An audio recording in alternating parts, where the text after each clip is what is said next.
तो कहानी की शुरुआत होती है एक कपल से। साशा और उसके हस्बैंड दोनों को ही रॉक क्लाइंबिंग चैलेंजेस बहुत ज्यादा पसंद हैं। ये लोग नॉर्वे की एक वर्टिकल पहाड़ी को सर करना चाहते हैं, जो कि बहुत ही ज्यादा मुश्किल है। साशा के हस्बैंड ने तो एक दो मरतबा किया हुआ है, लेकिन साशा कई मरतबा इसमें नाकाम रही है और अब उसने जिद बना ली है कि वो इस चोटी को सर करके ही रहेगी। इनके पास इस वर्टिकल पहाड़ी के ऊपर चढ़ने के लिए सारे सेफ्टी मेजर्स हैं।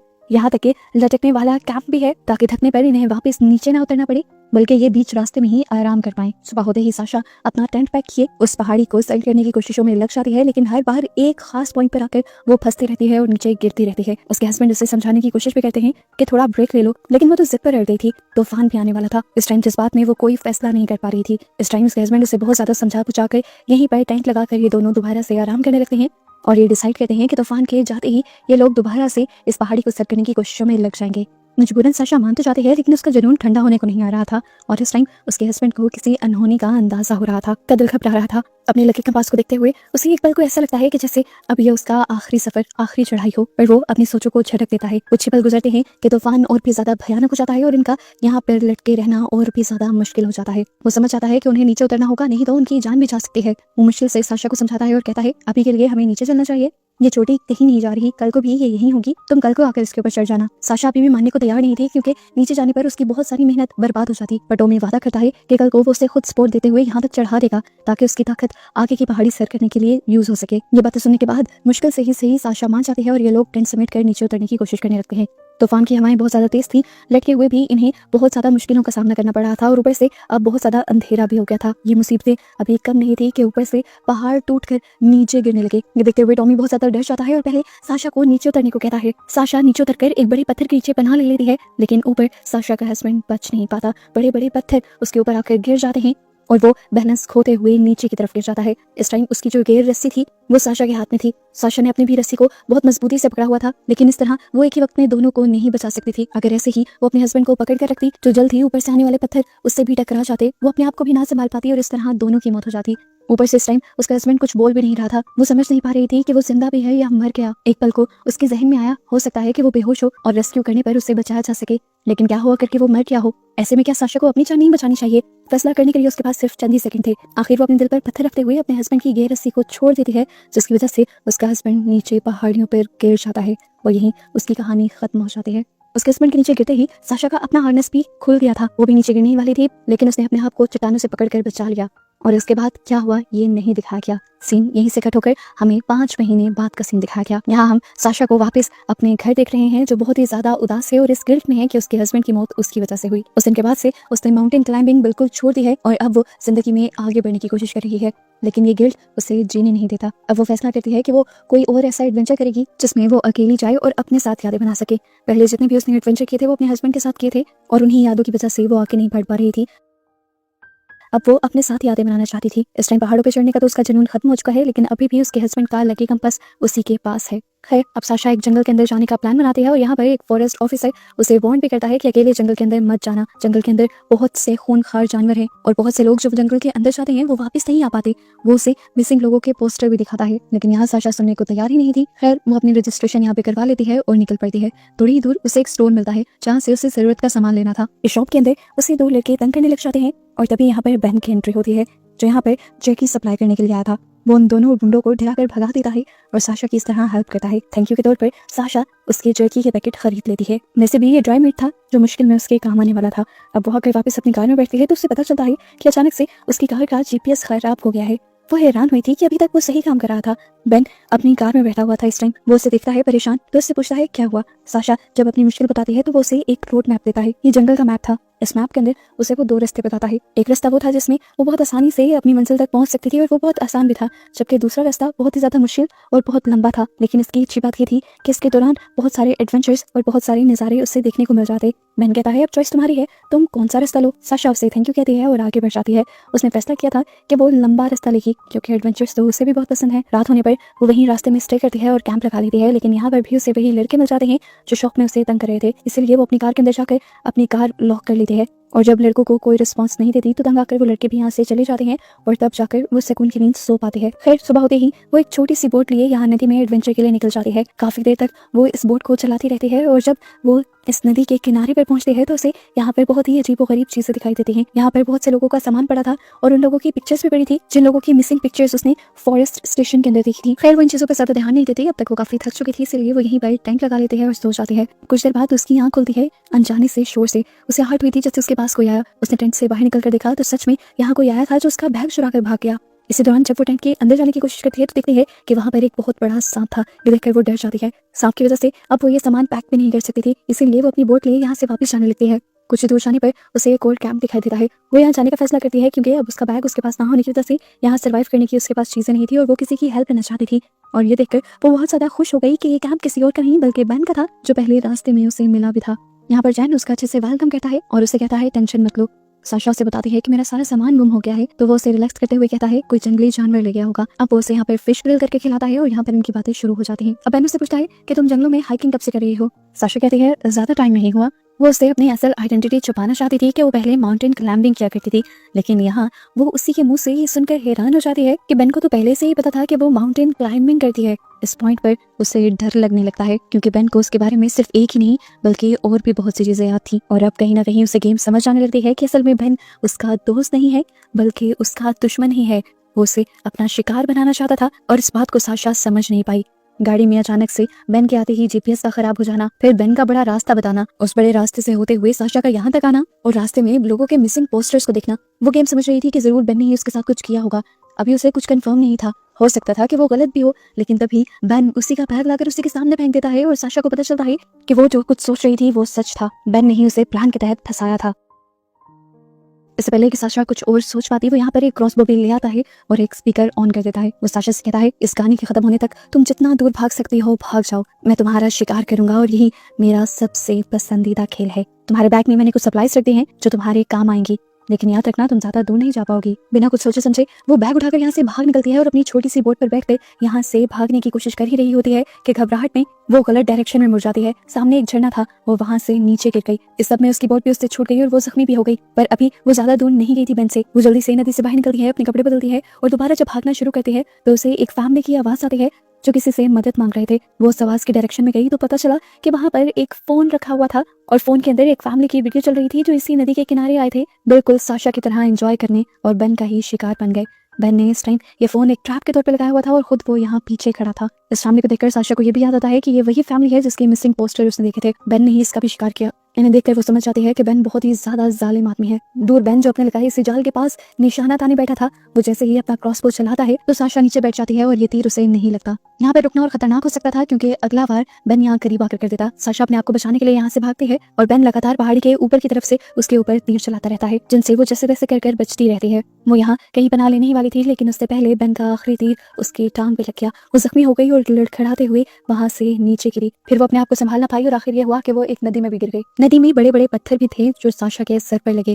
वो बुरी तरह जख्मी हुई पर अपनी जान बचाने के लिए उसने अपने आप को बहुत मुश्किल से होश में रखा। अपनी पूरी हिम्मत और ताकत का इस्तेमाल करते हुए उसने अपने आप को तेज बहाव से निकाला और वो अब एक किनारे पर भी फाइनली आ चुकी थी। यहाँ उसके हाथ में अभी तक बेन का फोन था। वो इससे रेस्क्यू बुला सकती थी, बहुत कुछ कर सकती थी, लेकिन उसकी बुरी किस्मत कि फोन टूट चुका था और खराब भी हो चुका था। अब वो यहाँ बैठकर कुछ देर के लिए सांस निकालती है, खाना खाती है, कपड़े बदलती है और दोबारा से भागने लग जाती है क्योंकि वो जानती है कि बेन अभी भी उसी के पीछे है। इस टाइम वो दो चट्टानों के दरमियान में भाग रही थी। आगे जाने पर चट्टान वाला रास्ता खत्म हो जाता है तो वो चट्टान के ऊपर चढ़ जाती है। पहले वो नीचे की तरफ भाग रही थी तो बेन ऊपर से नीचे की तरफ नजर रख रहा था और उसके लिए निशाना लगाना भी आसान था। साशा को लग रहा था क्योंकि अब वो भी बेन के लेवल पर आ गई है तो बेन का उसे देखना और उसे निशाना लगाना थोड़ा मुश्किल हो जाएगा। वो अब अपनी दूरबीन का इस्तेमाल करते हुए देखती है कि उसकी बोट यहीं पर गिरी हुई थी और अब वो इसी से बेन को भी देखने लगती है और उसे पता चलता है कि बेन इस टाइम उससे ज्यादा दूर नहीं है। वो इस जंगल को बहुत अच्छे से जानता था। वो हमेशा शॉर्टकट रास्तों से पहले ही वहां पहुंच जाया करता था जहाँ साशा बहुत स्ट्रगल के बाद पहुंचती थी। इससे पहले कि अब साशा कुछ ज्यादा समझ पाती या जंगल का कोई रास्ता चुन पाती, बेन उसे देख लेता है और घबराहट में उसकी दूरबीन भी गिर जाती है। ज्यादा दूर वो जा नहीं सकती थी। इस टाइम उसने होशियारी दिखाई।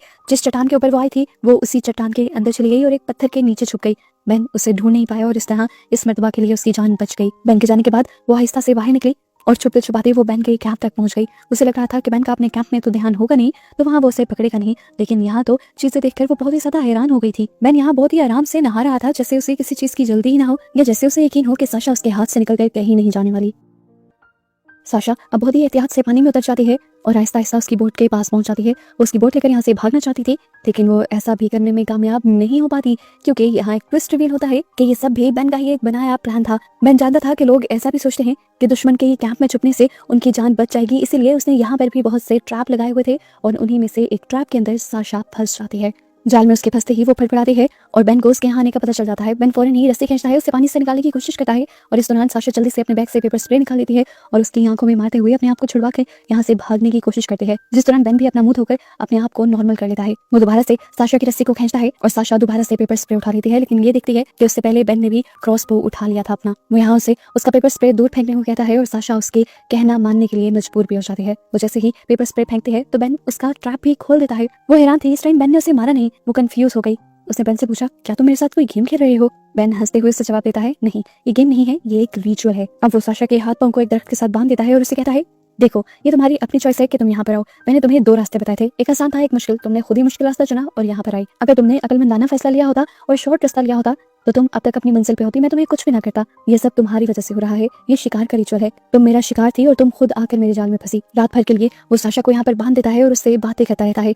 बारिश में भीगी हुई साशा बहुत ज्यादा बीमार भी पड़ जाती है, लेकिन बेन उसके ऊपर रहम नहीं खाता और उसे कहता है कि रिचुअल्स बहुत ज्यादा जरूरी होते हैं। मैं अपने रिचुअल्स के हाथों मजबूर हूँ। ये रिचुअल ही मुझे याद दिलाते हैं कि मैं कौन हूँ। वो यहाँ पर उसे बताता है कि मैं एक ऐसे ट्राइब से ताल्लुक रखता हूँ जो बहुत ज्यादा दर्द सहने के बाद अपने आप को इस काबिल बनाते हैं कि वो किसी का शिकार कर सके। हम बहुत ज्यादा दर्द सहते हैं और दर्द सहने के बाद दांतों को घिसकर नुकीला बनाते हैं ताकि हम अपने शिकार को आसानी से खा सकें। इस टाइम उसकी बातों से साशा समझ गई थी कि वो एक कैनिबल ट्राइब से ताल्लुक रखता है, यानी वो इंसानों को मार कर खाने वाला है। खैर, अगली सुबह वो साशा को अपनी बोट में बिठाए किसी सफर के लिए निकल जाता है। वो साशा को बताता है कि साशा का यहाँ आना कोई कोइंसिडेंस नहीं था। साशा के यहाँ आने की उसने पहले से ही पूरी प्लानिंग की हुई थी। वो बताता है कि जब तुमने फॉरेस्ट स्टेशन में अपना नाम लिखवाया था यहाँ हाइकिंग करने के लिए, तभी से मैं तुम्हारे बारे में सर्च करने लगा था। मुझे पता चला कि तुम एक माउंटेन क्लाइंबर थी और फिर अपने हस्बैंड के मरने के बाद तुमने वो छोड़ दी। उस टाइम ऐसा क्या हुआ था? साशा उसे कहती है, वो सिर्फ एक हादसा था। पर टॉमी उसकी बात मानने को तैयार नहीं था। वो उसे टीज भी कर रहा था, तंग भी कर रहा था। वो कहता है, तुमने ही मारा था अपने हस्बैंड को। साशा कुछ नहीं बोलती और बेन तब उसे कहता है,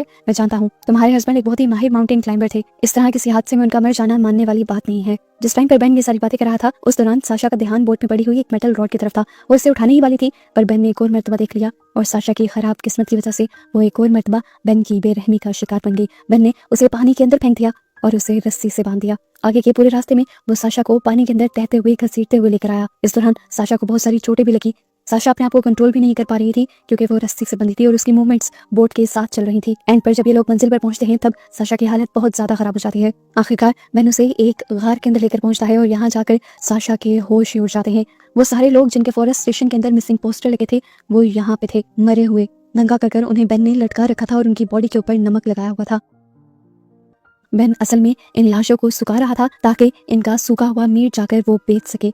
अब साशा को समझ आई थी जो जर्की वो खा रही थी वो किसी जानवर का नहीं बल्कि इंसान का गोश्त था। ये सोचते ही उसे उल्टी आने लगती है। साशा बहुत ही ज्यादा उदास हो जाती है। यहाँ पर बेन साशा को बताता है, हमारी ट्राइब का मानना है अगर तुम्हें किसी की सोल अच्छी लग जाती है और तुम उसे हमेशा अपने पास रखना चाहते हो तो तुम्हें उसका लिवर खाना पड़ता है। तुम्हें पता है, अपनी मॉम की सोल को हमेशा अपने पास रखने के लिए मैंने सबसे पहले अपनी मॉम को ही मारा था और फिर उनका लिवर खा लिया था। वो यहाँ पर उसे उसकी मॉम की डेड बॉडी भी दिखाता है और साशा हैरान हो जाती है कि वो कितना सफाक इंसान है। वो साशा को बताता है, तुम बहुत हिम्मत वाली हो। जितनी देर तुम भागी और जितना टफ टाइम तुमने मुझे दिया इतना आज तक मुझे किसी ने नहीं दिया। तुम्हारी सोल मुझे पसंद आई है और मैं तुम्हारी सोल को अपने पास रखना चाहूंगा, इसलिए सबसे पहले मैं तुम्हें मारकर तुम्हारा लिवर खाऊंगा।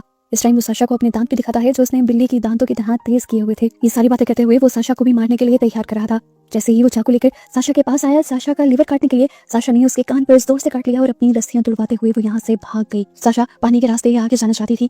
उसने पानी में जंप लगा ली, लेकिन बाद में उसे एहसास हुआ कि उसकी रस्सी तो अभी भी बेन के साथ बंधी हुई है और बेन भी उसके पीछे पीछे आ रहा है। वो यहाँ एक पत्थर से उस रस्सी को काट देती है और अपने आप को बेन से आजाद करवाती है। बेन से आजाद होते ही साशा ने पूरी तरह से स्विम करना शुरू कर दिया था, जबकि बेन वो एक झरने से नीचे गिर चुका था। पत्थर पर सर लगने की वजह से जल्द ही वो बेहोश हो गया और साशा को आगे जाने का एक और मौका मिल गया। यहाँ बेन का बेहोश हुआ जिस्म बेजान हुआ ऊपर की तरफ आ गया था। साशा को पता चल गया कि वो बेहोश है। वो इसका काम खत्म ही करने वाली थी, एक पत्थर उसके सर पर मारकर, लेकिन यहाँ अचानक ही बेन को होश आ गया और बेन ने उसे पकड़ लिया। वो उसे अब किनारे पर लाकर उसका गला दबाने लग जाता है। साशा मरने ही वाली होती है, पर अचानक ही बेन को खुद ब खुद उस पर रहम आ जाता है और वो उसे छोड़ देता है। यहाँ तक कि वो खुद उसे रिवाइव भी करता है। इस पॉइंट पर वो दोबारा उसके साथ कुछ करता, साशा मौके का फायदा उठाते हुए उसे अपने से साइड पर कर नीचे फेंक देती है और यहाँ एक पत्थर उठाकर वो उसकी टांग तोड़ देती है। दर्द से वो बिलबिला उठा था। इस टाइम चल फिर भी नहीं पा रहा था। साशा भी इस टाइम बहुत ज्यादा थक चुकी थी इस पूरी लड़ाई की वजह से। काफी मरतबा वो जख्मी भी हुई थी। वो अपनी जान बचाकर यहाँ से निकलना चाहती थी, लेकिन चंद ही कदम चलकर उसकी भी सारी हिम्मत जवाब दे देती है और वो भी यहीं गिर जाती है। कुछ ही देर में रात भी हो जाती है और ये दोनों कुछ ही फासले पर यहीं लेटे रहते हैं। इस टाइम बेन अपने हाथ में मजबूती से चाकू पकड़े लेटा हुआ था, क्योंकि अब वो जानता था कि ताकत उसके हाथ में नहीं रही, बल्कि अब वो साशा का शिकार बन चुका है। पहले जहाँ साशा चुप थी और वो उसे अपनी मर्जी की बातें सुना रहा था, अब ये सारा चक्कर उल्टा हो चुका था। अब साशा उसे कहानी सुनाने लगती है और कहती है, तुम जानते हो उस दिन जिस दिन मेरे हस्बैंड की मौत हुई, उस दिन मेरी ही जिद थी उस पहाड़ पर लटके रहना, और फिर जब तूफान आया और हम लोग नीचे आ रहे थे, तब मेरे हस्बैंड की रस्सी मेरे ही हाथ में थी। मैं नहीं जानती थी कि वो जिंदा भी है या मर गया। अगर वो जिंदा होता तो मैं उसकी जान बचा सकती थी, लेकिन अपनी जान बचाने के लिए मैंने उसकी रस्सी छोड़ दी। मुझे आज भी नहीं पता कि वो उस दिन जिंदा था या मर गया, लेकिन आज तक मुझे यही गिल्ट सता रहा है कि अपने हस्बैंड की मौत की जिम्मेदार मैं खुद हूँ। खैर, ऐसे ही बातें करते करते सुबह हो जाती है और सुबह होते ही साशा बेन के साथ एक डील करती है। वो उसे कहती है कि एक वर्टिकल चट्टान है, यहाँ पर चढ़ना मुश्किल है, लेकिन यहाँ पर चढ़कर जंगल का सारा रास्ता 1 मिनट में पार हो जाएगा, और मैं इसे अकेले पार नहीं कर सकती। अगर तुम मेरा साथ दो तो मैं तुम्हारी जान बख्श दूंगी, नहीं तो मैं अकेले भी ये कर सकती हूँ, लेकिन उसमें मुझे तेरा ज्यादा वक्त लगेगा, और उससे पहले मुझे तुम्हारे से भी तो खतरा है, लेकिन मैं तुम्हारे मरने का इंतजार कर सकती हूँ, क्योंकि तुम्हारी टांग का जख्म बहुत ज्यादा बुरा है और इन्फेक्शन की वजह से तुम ज्यादा देर जिंदा भी नहीं रह पाओगे। साशा की बातें सुनकर बेन को आज पहली मर्तबा डर लगा था और वो साशा के साथ डील करने पर राजी हो गया था, लेकिन एक शर्त पर। वो साशा से कहता है कि तुम मुझे अपने हस्बैंड की तरह नीचे नहीं गिराओगी। साशा उसकी बात मान जाती है और ऊपर चढ़ने लगती है, लेकिन बेन पर भी उसे यकीन नहीं था। काफी ऊपर चढ़ने पर वो अपने हरनेस से छेड़छाड़ करने लगी ताकि वो बेन को नीचे गिरा दे, और ये चीज बेन ने महसूस भी कर ली। साशा को मजे चखाने के लिए वो साशा की रस्सी को खींच लेता है और साशा नीचे लटक जाती है। इस टाइम वो साशा से कहता है कि अगली मर्तबा तुमने ऐसी कोई भी गलती करने की कोशिश की तो मैं तुम्हें यहाँ से नीचे गिराकर मार दूंगा, लेकिन साशा उससे कहती है, तुमने गलत समझा, मैं तो सिर्फ हार्नेस सेट करने की कोशिश कर रही थी, तुम मुझे अगर ऊपर चढ़ने दोगे तभी मैं तुम्हें ऊपर लेकर चल पाऊंगी। ऊपर चढ़ते हुए अब साशा उसे पॉइंट पर आ चुकी थी जिस पॉइंट को वो कभी भी पार नहीं कर पाई थी। इस तरह की चट्टान और पहाड़ी को वो कभी पार नहीं कर पाती थी, और यही उसकी कमजोरी थी। आज भी वो यहीं आकर पहले बैठ जाती है, जिसके बाद वो अपने हार्नेस को यहाँ दरख्त की एक टहनी से बांध देती है और उसके बाद अपने हार्नेस को ढीला करने लगती है। असल में वो बेन को गिराने का प्लान कर रही थी और बेन ये समझ भी गया था। बेन उसे भी अपने साथ गिराना चाहता था, लेकिन इससे पहले कि वो साशा को खींच पाता, साशा उसका हार्नेस उस पेड़ की रस्सी से भी छोड़ देती है और वो नीचे गिर जाती। जिस तरह से उसके हस्बैंड की मौत हुई थी उस तरह से ही उसने बेन की जान ले ली थी। बेन का खतरा अब टल चुका था, क्योंकि वो जानती थी इतनी ऊंचाई से गिरने के बाद वो जिंदा नहीं बचा होगा। थककर वो इसी चट्टान पर बैठ जाती है, क्योंकि इस चट्टान को पार करने के लिए उसे ज्यादा हिम्मत की जरूरत है। उसका हार्नेस भी अब बेन के साथ नीचे गिर चुका था। अब तो उसके पास कोई सेफ्टी मेजर भी नहीं था। अगर वो इस चट्टान को आज पार ना कर पाती तो अपनी जिंदगी से हाथ धो बैठती। बस यही वो हिम्मत थी जो उसे चाहिए थी। अपनी जान को बचाने के चक्कर में आज वो इस मुश्किल चट्टान को भी सर कर जाती है और फाइनली ऊपर चढ़कर सुकून का सांस लेती है। इस टाइम उसके अंदर बहुत सारे इमोशंस थे, खुशी के, जीत के, एक नाकाम चीज को कामयाब बनाने के, और सबसे ज्यादा अपनी जान के बच जाने के। इस टाइम वो खुश थी और उसे एहसास भी था कि अभी खतरा पूरी तरह टला नहीं था। वो अभी जंगल के अंदर ही थी और बाहर जाने के लिए उसे और भी बहुत ज्यादा हिम्मत की जरूरत थी। लेकिन इतनी सारी मुश्किलें पार करने के बाद अब किस्मत उसका साथ देने लगी थी। सामने आती हुई एक गाड़ी उसे देख लेती है और उसे रेस्क्यू कर लिया जाता है। फॉरेस्ट स्टेशन के अंदर पहुंचकर वो सब लोगों को जंगल में हुए हादसे के बारे में बताती है, बेन के बारे में भी बताती है और साथ ही उस केत के बारे में भी बता देती है जिसके अंदर उसने सभी मरे हुए लोगों को रखा हुआ था। पहले जो लोग इस जंगल को खतरनाक समझने लगे थे और यहाँ आना ही उन लोगों ने छोड़ दिया था, आज उन सब पर भी ये मिस्ट्री खुल जाती है कि अंदर जाने वाले लोग कहाँ गायब होते थे। सबकी लाशों को रेस्क्यू कर लिया जाता है और साथ ही साथ साशा को भी। वो अब यहाँ से जाते हुए अपने हस्बैंड की सारी यादों को समुद्र में बहा देती है और लाइफ में आगे बढ़ने का फैसला करती है, जो लाइफ अब उसे इतनी ज्यादा स्ट्रगल के बाद मिली थी। और ऐसे ही उसे दिखाते हुए ये मूवी यहाँ खत्म हो जाती है।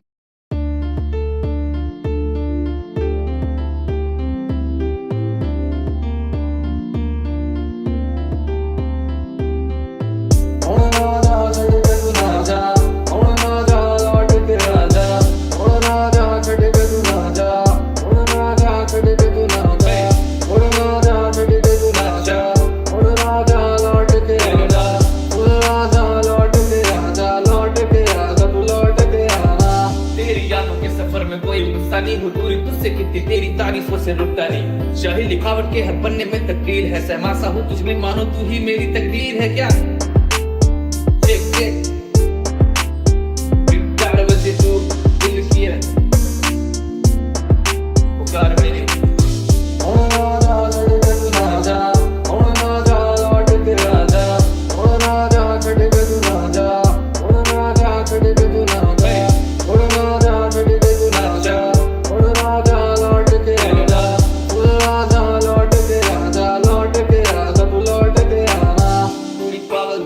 दारू पी रहे हैं तेरी यादों के सफर में कोई गुस्सा नहीं हो, दूरी तुझसे कितनी तेरी तारीफों से रुकता नहीं। शाही लिखावट के हर पन्ने में तकदीर है, सहमासा हूँ तुझमें मानो तू ही मेरी तकदीर है क्या। कि मुझे थामने पाँव में हम खड़े हैं देखा के राहों में, दिल को आके फिर से तू भी थाम ले, हम भी हाथों में तेरे ही नामों के अभी जाम ले, कर ले बातों में तेरे रहे हिसाब, ये आंखों में रहे हैं तेरे छोटे ख्वाब।